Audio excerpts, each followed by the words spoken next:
বিচ্ছেদের পরও বাচ্চা দেখার ছলে পুনরায় বিয়ের প্রলোভন দেখিয়ে অবৈধ মেলামেশা করেন অর্ক ওভারসিজের শতাধিকারী আরাফাত হোসেন সোহাগ। বিয়ের প্রলোভন দেখিয়ে অবৈধ মেলামেশা করেন অর্ক ওভারসিজের শতাধিকারী আরাফাত হোসেন সোহাগ।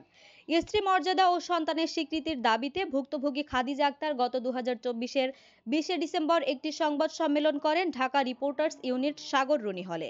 নারী উদ্যোক্তা ভুক্তভোগী খাদিজা আক্তারের 15 মিনিটের বক্তব্যে তার দাবিসমূহ তুলে ধরেন বলেন, আমার স্বামীর অস্বাভাবিক আচরণের কারণে কি আপনারা বিষয়টি সরেজমিনে অনুসন্ধান করুন এবং আইনশৃঙ্খলা বাহিনীর কাছে সুষ্ঠু বিচারের দাবির আহ্বান করেন। ভুক্তভোগী সংবাদ সম্মেলনের কিছুদিন পর তার স্বামীর অফিসে সাংবাদিকদের নিয়ে ঘটনার সত্যতা যাচাইয়ের জন্য গেলে অর্ক ওভারসিজের শতাধিকারী ও উক্ত প্রতিষ্ঠানের ঊর্ধ্বতন কর্মকর্তাগণ বিভিন্ন সন্ত্রাসী ক্যাডার বাহিনী ও দলীয় লোকজনদের ফোন করে ডাকেন। ঘটনার সত্যতা জানতে চাইলে তিনি তেমন কোনো উত্তর না দিয়ে স্বামী স্ত্রী দুজন তর্ক বিতর্ক করতে থাকেন এবং অর্ক ওভারসিজের শতাধিকারী আরাফাত হোসেন সোহাগ সাংবাদিকদের একের পর এক হুমকি ধামকি ও ক্যামেরা বন্ধ করার জন্য বলেন। সাংবাদিকগণ সোহাগকে প্রশ্ন করেন, খাদিজা আক্তার আপনাকে স্বামী দাবি করেন এবং আপনাদের ডিভোর্সের পরও পুনরায় বিয়ের প্রলোভন দেখিয়ে আপনি অবৈধ মেলামেশা করেন। পরে সাংবাদিকদের প্রশ্নের উত্তর না দিয়ে অফিস স্টাফ দিয়ে লাঞ্ছিত হেনস্থা করে ক্যামেরা ভেঙে ফেলার হুমকিও দেন। এ সময় ক্যামেরা ছিনিয়ে নিয়ে জোরপূর্বক ভিডিও বন্ধ করে দেন। ঘটনাস্থলে আরও দুজন সাংবাদিক উপস্থিত হলে 4 জন সাংবাদিককে অর্ক ওভারসিজের অফিসে জোরপূর্বক আটকে রাখেন। দুজন সাংবাদিক কৌশলে বের হয়ে বিষয়টি সংশ্লিষ্ট থানায় অবগত করা হয়। পরে সোহাগ তার প্রথম স্ত্রীকে ডেকে আনেন। প্রথম স্ত্রী এসে সোহাগের দ্বিতীয় স্ত্রীকে বিভিন্ন হুমকি ধামকি দেন। পল্টন থানায় বিষয়টি জানালে একজন অফিসার ও একজন কনস্টেবল এসে ঘটনাটি শুনে বিষয়টি মিউচুয়াল এর জন্য জানান। অর্ক ওভারসিজের অফিসে সাংবাদিকদের উপর হামলার বিষয় নিয়ে পল্টন থানায় জিডি করেন সাংবাদিক সাগর চৌধুরী। অন্যান্য সাংবাদিকরা নিয়ে যায় ফোন নাম্বার 1533, তারিখ 23/1/2025 ইংরেজি। সাংবাদিকদের উপর হামলার কারণ ও জিডির কপি নিয়ে প্রশাসন সহ অর্ক ওভারসিজের অফিসে গেলে বিএনপি নেতাকর্মীদের ভয় ভীতি দেখান ও বিএনপি নেতাকর্মীদের সোহাগ অফিসে ডাকেন এবং বিএনপির পরিচয় দেন সোহাগ।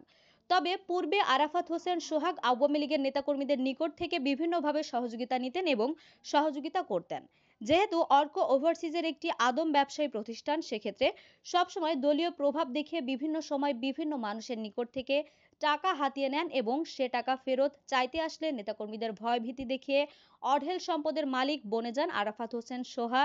সাংবাদিকরা মামলা ও সংবাদ সম্মেলন সহ মানববন্ধন করেন। আওয়ামী লীগের দোসর অর্ক ওভারসিজের বিরুদ্ধে রয়েছে নানাবিধ অভিযোগ, যেমন লোভনীয় চাকরির অফার দিয়ে বিদেশে নিয়ে কাঙ্ক্ষিত সেই চাকরি না দেওয়া, নারী পাচার ও দেশের বিভিন্ন স্থান থেকে লোকজনকে বিদেশে নিবেন এমন কথা বলে বিপুল অর্থ হাতিয়ে নেওয়া সহ নানাবিধ অভিযুক্ত অর্ক ওভারসিজের শতাধিকারী আরাফাত হোসেন সোহাগের বিরুদ্ধে।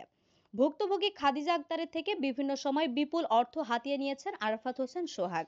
দ্বিতীয় স্ত্রী খাদিজা আক্তারের আত্মীয় স্বজনকে বিদেশে নেবার প্রলোভন দেখিয়ে হাতিয়ে নিয়েছেন লক্ষ লক্ষ টাকা। খাদিজা আক্তার সোহাগের নিকট উক্ত টাকা ফেরত চাইলে বলেন, খাদিজা আক্তার আমার কাছে থেকে লক্ষ লক্ষ টাকা চাঁদা যায়। আমি সেই চাঁদার টাকা না দেওয়ায় আমার বিরুদ্ধে সংবাদ সম্মেলন সহ নানাবিধ অভিযোগ করেন এবং তার সাথে আমার কোনো সম্পর্ক নেই। ভুক্তভোগী খাদিজা আক্তার বলেন, মাদক সেবন করেন এবং মাদক কারবারি সোহাগ। বিভিন্নভাবে মেয়েদেরকে পটানো তার একটা অভ্যাস। সে পটিয়া মেয়েদেরকে বিভিন্ন অর্থ সম্পদের লোভ দেখার পরে তাকে বাহিরে পাচার করে দেন।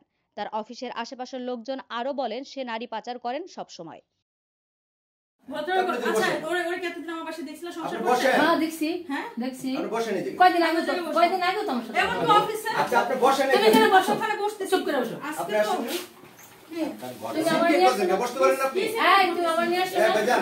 তুমি আমার নিয়ে আসো না।